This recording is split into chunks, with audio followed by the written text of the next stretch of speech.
Doctor Udit Raj, हम नहीं कह रहे कि आप भगवान मानिए जजेस को, पहली बात। और दूसरी बात, जिस दिन भगवान पे बहस होगी उस दिन मैं पूछूंगा तो आप भगवान को भी भगवान नहीं मानेंगे। इसलिए मसला जज को भगवान मानने या ना मानने का नहीं है, मसला इस समय पीएम केयर्स फंड का है। आपको अदालत में यकीन नहीं है सर, अदालत में आपको यकीन नहीं है, यह आपका निजी बयान है। अगर आप अदालत की अवमानना के दायरे में आते हैं तो सर ये आपका निजी बयान है या कांग्रेस पार्टी का बयान है? अगर आज आप ये कह रहे हैं कि हम जजों को नहीं मानते, हम सुप्रीम कोर्ट को नहीं मानते, तो ये आपका बयान है या कांग्रेस पार्टी का? मैं रोज कहता हूं, आप इस समय कांग्रेस पार्टी को रिप्रेजेंट कर रहे हैं। गरीबों के लिए क्या कांग्रेस पार्टी ये मानती है कि हम सुप्रीम कोर्ट में यकीन नहीं रखते? क्या कांग्रेस पार्टी ये मानती है सुप्रीम कोर्ट सरकार के हाथों बिका हुआ है? ठीक नहीं है, ये जजमेंट ठीक नहीं है। इस जजमेंट को जनता का अधिकार छीन लिया है सुप्रीम कोर्ट के जजमेंट ने, हमारे नेता ने भी कहा है। कह तो रहा हूं मैं, मुझे थोड़ा आना पड़ेगा। डॉक्टर उदित राज, आप टीवी पर बैठकर अगर ये कहेंगे कि हम जजों में नहीं मानते, हम सुप्रीम कोर्ट में नहीं मानते, तो आपकी पार्टी की भी बराबर की जवाबदेही है जिसने आपको यहां पर भेजा ये कहने के लिए। इसलिए ये कहकर आप बच नहीं पाएंगे कि मेरा निजी बयान है और मैं रोज कहता हूं। क्या जजेज, ये जजेज भगवान है क्या? अरे सर, मैं तो कह रहा हूं जिस दिन भगवान पे बहस करूंगा उस दिन आप कहेंगे मैं भगवान में नहीं मानता। नहीं कर सकते क्या आप जज छोड़िए, जिस दिन भगवान पे बात होगी आप कहेंगे मैं भगवान में नहीं मानता, फिर क्या करेंगे? तो क्या ये कहें कि साहब विश्वास नहीं तो सर क्या राहुल गांधी गलत नहीं कर सकते? नहीं तो आपके लिए गलत नहीं कर सकते सर, कर सकते हैं, लेकिन क्या आपके लिए जज और भगवान से ऊपर भी राहुल गांधी है कि राहुल गांधी कहेंगे तभी मानूंगा वरना नहीं मानूंगा? वो बात कहां से आ गई यहाँ पर? आप चाइना से फंड आपने लिया है, पीएम केयर फंड में चाइना से फंड मुझे आना पड़ेगा। प्राइम मिनिस्टर 18 बार सीजीसी स्प्रिंग से मिले। आप कह रहे हैं कि कांग्रेस राजीव गांधी को जो फाउंडेशन को जो फंड मिला था वो चैरिटेबल एक्टिविटीज में अप्लाई हुआ है, उसकी बुक्स ऑफ अकाउंट्स हैं, उसका आप ऑडिट आज भी कर सकते हो, चेक कर सकते हो, और ये फंड सरकारें देती रहती हैं, उसमें कोई गलत नहीं। संबित पात्रा जवाब दीजिए उनकी बात का, उसके बाद आशुतोष और अजय आलोक जी आपके पास आ रहा हूं। बोलिए संबित पात्रा। देखिए रोहित जी, एक बात मैं यहां स्पष्ट कर दूं कि मैं मेरे मित्र आदरणीय उदित राज जी की किसी बात का जवाब नहीं दूंगा। जो व्यक्ति सुप्रीम कोर्ट के जजों को ही विश्वास नहीं करता, सुप्रीम कोर्ट पे नहीं मानता, मैं उनको जवाब नहीं दूंगा। मैं जनता को जवाब दूंगा, क्योंकि जनता हमको चुन के लाती है। कुछ बातें जनता के लिए है। सर मैं आपको ब्लैकमेल नहीं कर रहा हूं, मैं अपने समय पे सर आराम से मैं बोल लूं।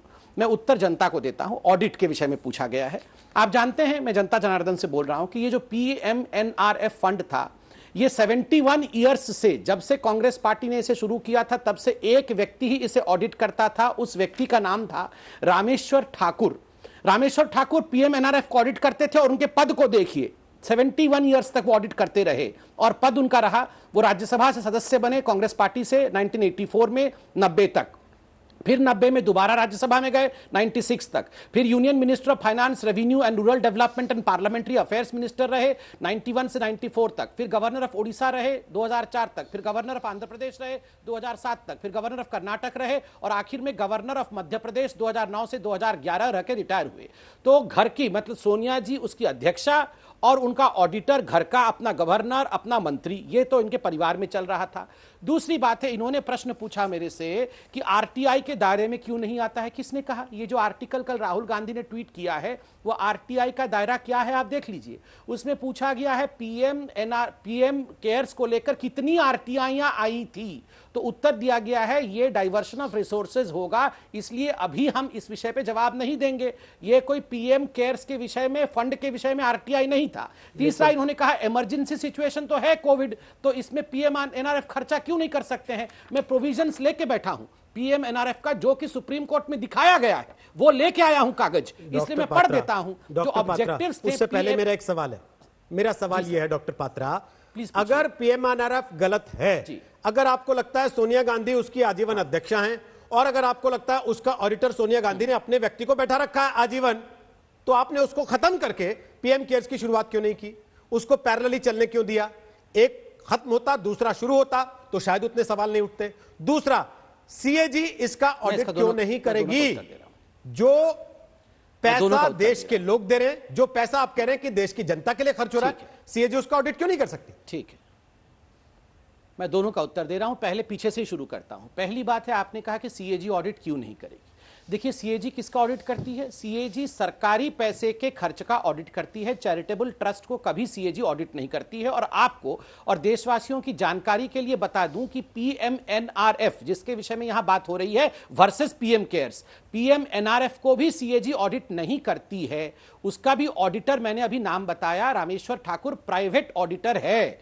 ठीक उसी प्रकार चूंकि पीएम केयर्स भी चैरिटेबल ट्रस्ट है, पब्लिक चैरिटेबल ट्रस्ट है, पैसा सरकार नहीं देती है, पैसा आप, मैं, आशुतोष जी ने शायद नहीं दिया है, आप, मैं और अजय जी ने दिया है। इस कारण से इसका जो सीएजी ऑडिट नहीं करेगी पब्लिक।